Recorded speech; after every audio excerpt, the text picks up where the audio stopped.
Oke, karakter investor. Jadi pada saat kita mau ketemu investor, kita harus tahu dulu ya, investor itu dari mana, ya, apakah dia badan hukum, apakah dia perseorangan. Nah, kita harus tahu dulu. Yang kedua juga kita harus sadar bahwa ketika bisnis kita sudah masuk investor, maka bisnis itu udah bukan punya kita sendiri gitu ya. Artinya ada orang lain yang memiliki itu. Jadi kita harus tahu nih, pertama apa karakternya.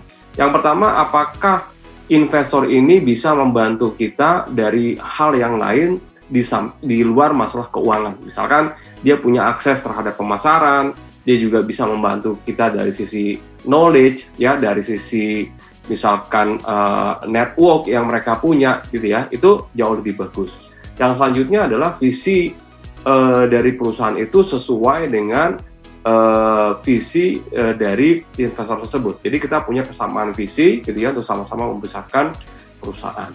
Gitu. Jadi kita juga harus tahu. Lalu apakah dia ini strategic investor ataukah dia hanya sebagai financial investor aja, gitu, yang nanti dia akan masuk dan dia akan keluar dengan cepat. Jadi kita harus tahu beberapa hal dari investor yang akan masuk ke dalam bisnis kita. Peran tim internal kita ini sangat berpengaruh terhadap keputusan investor, apakah investor akan invest ke bisnis kita atau enggak. Kenapa? Karena intinya gini, ujung-ujungnya bisnis ini yang ngejalanin orang. Kalau orangnya ini dirasa misalkan kurang punya kompetensi gitu ya, tidak punya komitmen yang tinggi, tidak konsisten, ini tentunya akan punya resiko yang besar terhadap bisnis. Dan bisnis yang punya resiko yang besar tentunya tidak menarik ya buat investor. Jadi tim ini menjadi hal yang penting. So, tim internal ini harus betul-betul punya komitmen yang sama untuk sama-sama membesarkan perusahaan.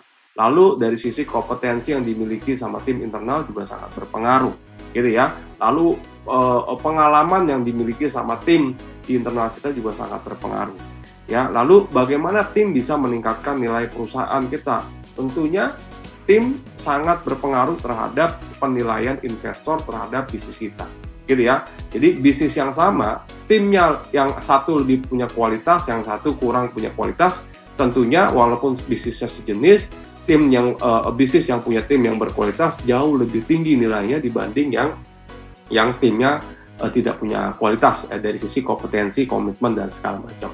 Jadi intinya adalah tim punya pengaruh yang besar ya, dan biasanya investor juga di dalam term sheet ya, nanti kita bicara namanya term sheet, salah satu klausulnya adalah tim yang bagus itu biasanya tidak boleh keluar ketika investor itu mau masuk ya, dalam jangka waktu yang sudah ditetapkan biasanya. Kenapa?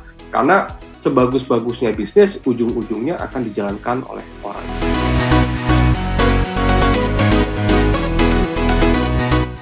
Kalau bisnis kita ditolak sama investor, ya, bagaimana kita nyikapinnya? Saya punya satu gambaran simpel aja gitu ya. Produk yang bagus itu produk yang disukai konsumen. Bisnis yang bagus itu adalah bisnis yang disukai investor. Kalau investor tidak suka sama bisnis kita, maka yang kita bisa lakukan adalah ya, kita coba evaluasi apa yang kurang nih.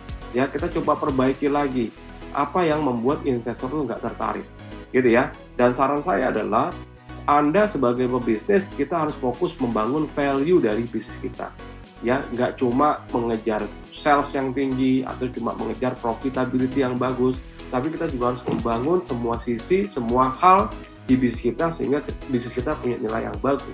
Gitu ya. Dan banyak nanti investor yang akan ngejar-ngejar kita. Jadi kalau bisnis kita bagus, ya kita yang nolak-nolak investor.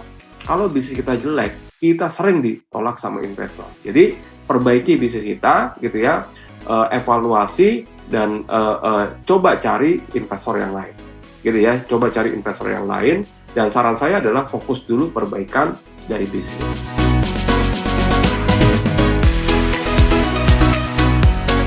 Jadi gini, funding is just a tool to grow.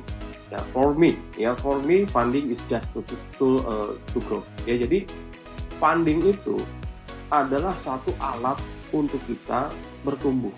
Jadi bukan, kalau saya sarankan Anda jangan cari pendanaan kalau misalkan untuk menutupi biaya operasional yang kurang, atau untuk restructuring, atau apapun misalkan ya, misalkan dari lubang tutup lubang segala macam. Jadi saran saya adalah kalau bisnis kita udah mulai berkembang, market merespon produk kita diterima oleh pasar, saatnya kita scaling up, gitu ya.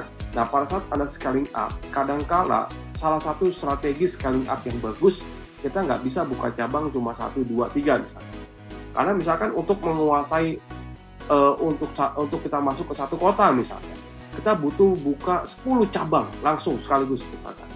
Tapi dengan catatan, ya, fundamentalnya udah kuat. Ya, fundamentalnya udah kuat dari sisi operasional, finansial, SDM, semuanya udah kuat, kita buka. Kenapa? Kalau bukanya cuma 1 mungkin nggak terlalu kelihatan, dari sisi brand kurang bagus. Kalau bukanya langsung 10 mungkin akan kelihatan. Nah, di situasi seperti ini, ya, kita memerlukan pendanaan, ya, dari investor.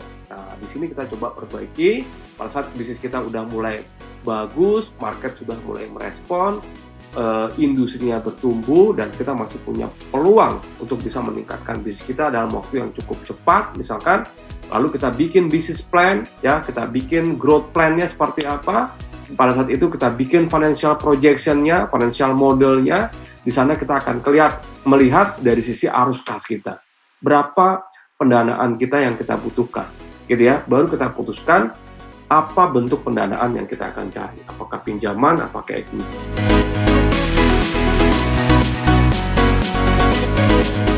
Pada saat kita ketemu sama investor, ya, pertama adalah Anda harus tahu betul apa yang harus Anda presentasikan. Dan ceritakan itu seperti Anda sedang mendongeng sebuah story. Ya, jadi yang namanya pitching deck itu Anda harus bisa dongengkan, ceritakan. Makanya yang kita perlukan adalah bangun story-nya. Ya, bangun story-nya. Apa sih potensinya? Bagaimana bisnis kita di pasar, gitu ya. Lalu kita ingin berkembang sejauh apa? Jadi ceritakan pitching deck itu seperti kita bercerita, gitu ya. Dan yang selanjutnya adalah kita harus percaya diri bahwa bisnis kita ini adalah bisnis yang bagus, ya, dan dengan kita percaya diri yang tinggi, pada saat kita presentasi ke investor, itu juga akan menularkan semangat kita ke orang lain. Oke, saran saya itu sih, ya, bawa data yang lengkap, dan pada saat presentasi jangan terlalu detail, ya, ceritakan poin-poinnya, tapi siapkan juga di belakangnya data-data jikalau nanti investor bertanya lebih detail.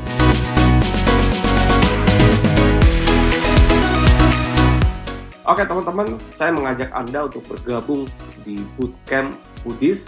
Di sini kita akan belajar banyak tentang bagaimana kita mempersiapkan bisnis kita untuk bisa ekspansi, scaling up, dan kita bisa ketemu investor dan deal dengan investor. Saya akan sharing ke Anda tentang bagaimana mempersiapkan strategic plan, business plan, dan membuat financial projection sampai nanti investor bisa melihat angka-angka dan proyeksi keuangan di bisnis kita. Teman-teman foodpreneur, wajib daftar sekarang Bootcamp Bisnis Kuliner pertama di Indonesia. Acaranya 4 hari full, dari pagi sampai malam. So, siapkan stamina Anda, belajar di Bootcamp Foodies, Bootcamp pertama untuk bisnis kuliner di Indonesia. Pembicaranya luar biasa, materinya luar biasa, Anda akan membawa pulang nantinya ilmu yang sangat luar biasa yang saya pastikan tidak didapatkan di luar.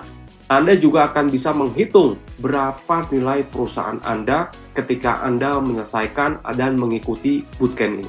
So, silakan daftar dengan mengklik link di bawah ini.